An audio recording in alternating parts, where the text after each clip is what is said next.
Sir তো চলে আসবে, তোর সব হয়েছে তো? আরে মা, আমি তো রেডি। তুমি সবসময় টেনশন কেন করো বলো তো? টেনশন কেন করি সেটা বুঝলে আমার টেনশন করতে হতো না। আরে স্যার তোকে যা যা পড়া দিয়েছে সব পড়েছিস তো বাবা? হ্যাঁ রে বাবা, স্যারের সাথে আমার কোনো প্রবলেম নেই। তা তো হবেই না, কারণ তোমার স্যারে তোমার ঠাম্মির মতন, তো তোমার বোকামিগুলো কিন্তু প্রশ্রয় দেয় না। মোটেই না, স্যার খুব ভালো, আমাকে সব বুঝিয়ে দেয়। তাই বুঝি? হ্যাঁ রে, টিফিন বক্স কোথায় রাখবি? ওরে বাবা, কোথায় দিয়ে আর তুই কোথায় রাখিস? হ্যাঁ, টিফিন বক্স তো হালকা খেয়ে একটু আগে তোকে বেশি বেশি করে দিতাম, তখন তুই সব খেয়ে দিত। আর এখন দেখছি কম করে দিই তাও তুই সব, বেশি করে দিই তাও তুই সব খেয়ে আসছিস। কি ব্যাপার বলতো রে, তুই কিছু বুঝতে পারছি না। এখন আমরা বন্ধুরা সবাই মিলে একসাথে টিফিন শেয়ার করি, খুব মজা হয় মা। ঠিক আছে, ঠিক আছে। এই শোনো, আমি না খুব কষ্ট করে না তোমাকে টিফিনটা বানিয়ে দিই, হ্যাঁ, বন্ধুদের সাথে মজা করার জন্য নয়। আরেকটা কথা শোনো, ওই স্কুলে না আজে বাজে ছেলেমেয়েদের সাথে একদম মিশবে না, কিন্তু বলে দিলাম। না মা, আমার বন্ধুরা সবাই খুব ভালো। ঠিক আছে, এ কথা ভালো আমার জানা আছে। আসি আসি আসি।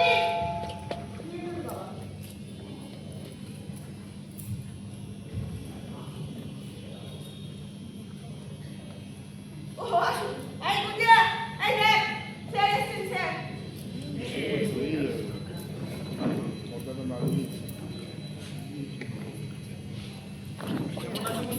Hello sir.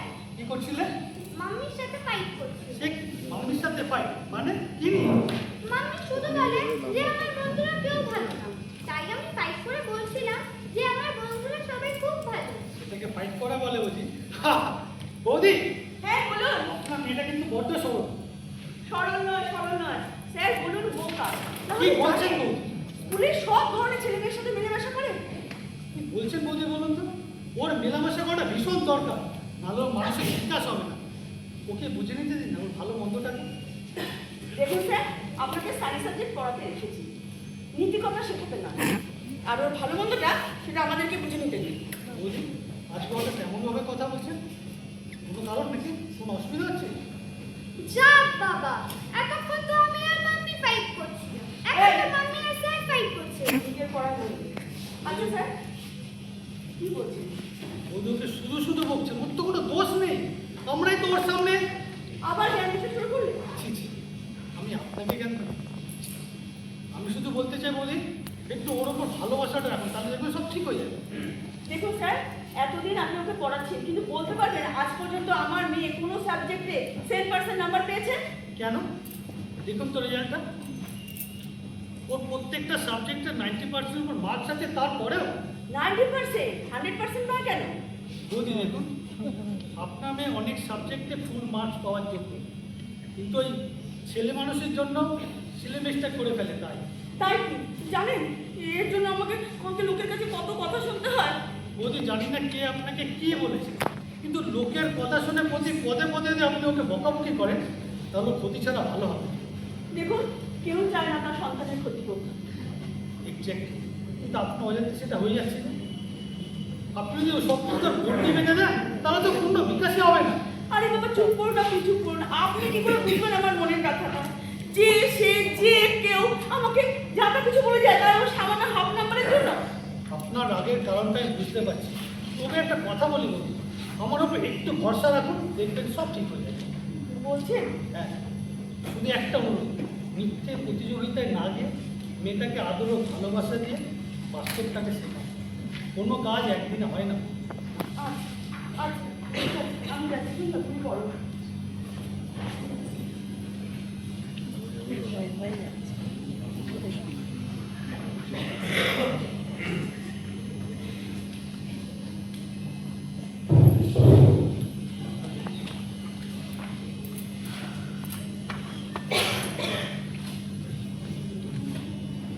স্যার, দেখি এই না আপনি বলেন আপনার উপর ভরসা রাখতে, ফোন দিয়ে খেলা শুরু করেছে।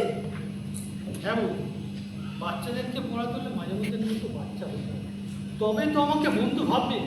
তবে তাহলে আবার ওর সময় কথাগুলো আপনাকে বলতে হচ্ছে। তাহলে পরীক্ষার সময় দেখুন বৌদি, বললাম না ভরসা রাখুন। দেখুন, ওর ওপর কিছু জোর করে চাপানো যাবে না। ওর মনে আমার প্রতি শ্রদ্ধা ভরসা জানাতে হবে, তবে তো আমার থেকে কিছু নিতে পারবে। তাই বলে মেয়েকে কি দেখাচ্ছেন ওকে? একটু বুঝুন, ওর ম্যাথসের নিচে ভালো কোশ্চেন অ্যান্সার দেওয়া আছে, ওটা একটু দেখাচ্ছি। মেয়ে কি ভালো বলুন? আরে ম্যাথস আবার আজবে ধরনের। এই তুই থাম তো। বললাম না বলি, ভরসা রাখুন। তা আপনি ভাবলেন কি করে ওর দরকার ছাড়া ওকে অন্য কিছু দেখাবো? জানেন আপনাদের প্রশ্নপত্র 90% সলভ করেছে। 90% করেছে, 100% করেছে কি? বৌদি আবার আচ্ছা ঠিক আছে, আমি যাচ্ছি, আপনি পড়ান। বৌদি হ্যাঁ বলুন। আজকে আমি উঠি, ওকে সব দেখিয়ে দিয়েছি, ও ঠিক করে নি। মা, তাহলে আমি কি বুঝবো যে আপনি আমার উপর রাগ করে চলে যাচ্ছেন? না না মন হবে না, আসলে আজকে মন ওরে ছুটি আর ছুটি। এই দুষ্টু, আমি যেগুলো বলেছি সেগুলো করে তারপর ছুটি। এখন বসো। আচ্ছা ঠিক আছে স্যার, সরি আমি একটু বলার জন্য। আপনি একটু চা খেয়েছেন, আমি চা করে দিই আপনাকে। আজকে চা খাবো না, আজকে একটু তাড়া আছে, আমি আসি বৌদি। আচ্ছা আসুন।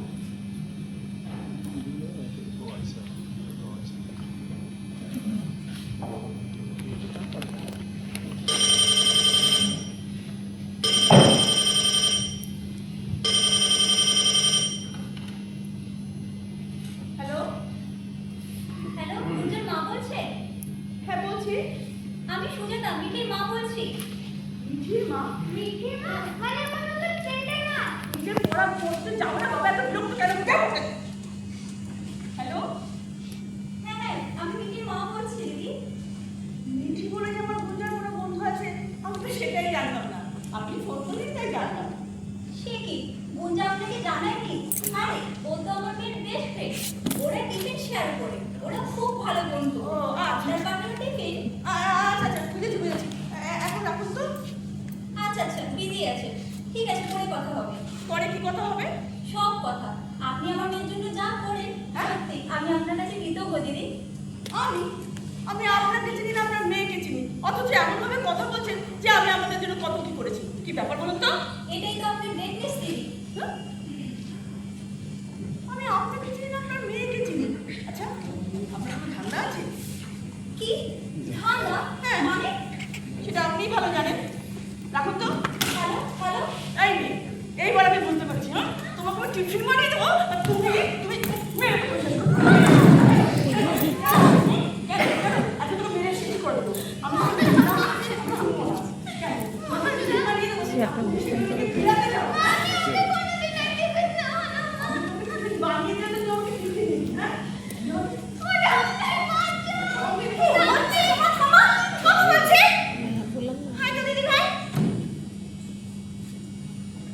লেগেছে না রে? চল, আমরা এখান থেকে চলে যাই। মানে? ঠিক, তুমি না মা?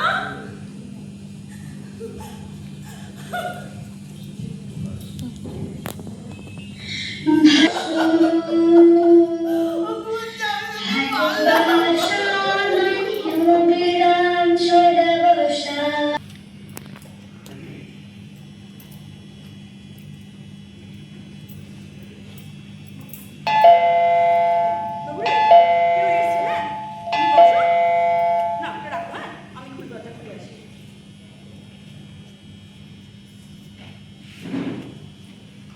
হ্যাঁ, আসি।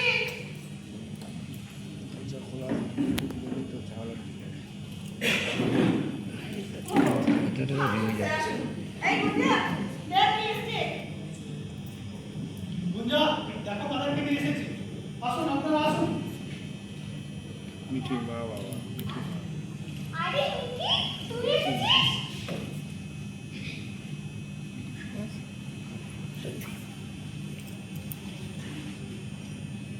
দিদি, এবার তো ফোন না করে সোজা চলে এলাম। মেয়েটা কতক্ষণ এমন করে বলছে। গুঞ্জা, বন্ধুর কাছে যাও। কি বলবো? মা- গুঞ্জা বলে তো আমাকে পাগল করে দিচ্ছে। নে যাও, দেখো। সত্যি যা করছিল আমার মাথা খারাপ করে দিচ্ছে। শুধু গুঞ্জাই করে যাচ্ছে। খারাপ করে। দেখুন তো বৌদি, ওরা কি সুন্দর নিজের দুজনের মধ্যে দেখে, আপনারা ওদেরকে আলাদা করে দিতে পারবেন? বলুন তো আপনারা। কি বলো দিদি? ওর সঙ্গে ফোন করে বিরক্ত করার জন্য এখনো লেগে আছে? না, ছি। ওইভাবে করে আমাকে লজ্জা দিও না গো। নিশ্চয়ই বুঝতে পারছেন আমি সুজাতা, দিদির মা। দিদির কাছে সব সময় আপনার কথা এবং প্রশংসা শুনি। তাই বুঝি? হ্যাঁ, তাই। যাক, শুনে একদিন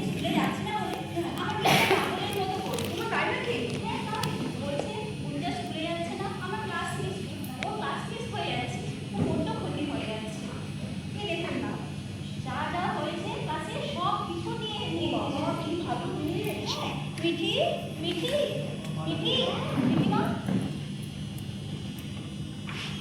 এরা বন্ধুকে দাও যাও খেলা করো। হ্যাঁ দিদি যা বলছিলাম যদিও মেহেদি তাড়াতাড়ি এসেছি কিন্তু আপনাকে দেখা এবং ফ্যাংশনের তারিখটা আমাকে তাড়িয়ে এনেছে। হ্যাঁ স্যার আপনাকে মেহেদি মেহেদি হয়ে আপনি কত যত্ন করে আমাকে একটি টিফিন বানিয়ে দেন। আমি তো কাজের তাড়াতে কিছুই করে দিতে পারি না কিন্তু আপনি কোনটা মিলি দুজনের টিফিন একসাথে করে দেন। আমি হ্যাঁ আপনি ও হ্যাঁ বুঝেছি হ্যাঁ সুজাতা ও সুজাতা এই তোমরা রাতে কোথায় থাকতে গো? আমরা ব্যাঙ্গালোরে ছিলাম। সৌভিক আর আমি দুজনেই সফটওয়্যারে কাজ করতাম। খুব সুখী পরিবার ছিল আমাদের কিন্তু কোথা থেকে যে কি হয়ে গেল। কেন কি হয়েছিল? কার অ্যাক্সিডেন্ট। সৌভিক আমি বুঝতে পারছি না। ব্যাঙ্গালোরে থাকতে পারছিলাম না। সৌভিকের স্মৃতি সারাক্ষণ আমাকে তাড়িয়ে বেড়াতো। তাই ট্রান্সফার নিয়ে কলকাতায় চলে আসি। কিছু মনে করো না গো, আমি তো জানি না তা আমি ভুল করে বলে ফেলেছি। না না এইসবে আমি অভ্যস্ত হয়ে গেছি। এখন একটাই স্বপ্ন মিথিকে মানুষ করা।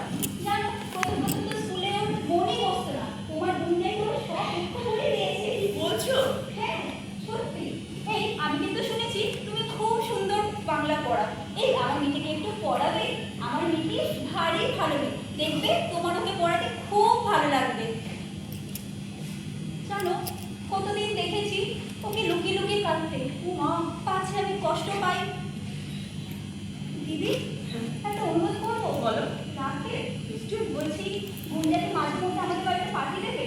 আমার মিঠিটা খুব ভালো থাকবে তাহলে। আমি মা হয়ে জানতাম না যে আমার বুকে এত বড় মনের মা। আজ থেকে আমার দুই মেয়ে, মিঠি আর গুঞ্জা। আর গুঞ্জা এবং মিঠি দুজনেরই টিফিন বানানো এবং বাবা বানানোর দায়িত্ব আজ থেকে আমার। আমি সত্যি খুব খুশি হলাম। আমি খুব শান্তি পেলাম। হ্যাঁ আমি জানি না। আজ থেকে তোমার নতুন মাকে বলো উনি তোমার নতুন মা। ঠিক আছে গুঞ্জা? আমি থাকবে, নিশ্চয়ই থাকবে। এই গুঞ্জা যা মিঠিকে নিয়ে খেল যা। যা, খেলা করো। আমি খুব শান্তি পেলাম দিদি। খুব ভালো। বৌদি হ্যাঁ বলেছিলাম না সব ঠিক হয়ে যাবে। এবার কিন্তু মিটি পড়ানোর দায়িত্ব আমার।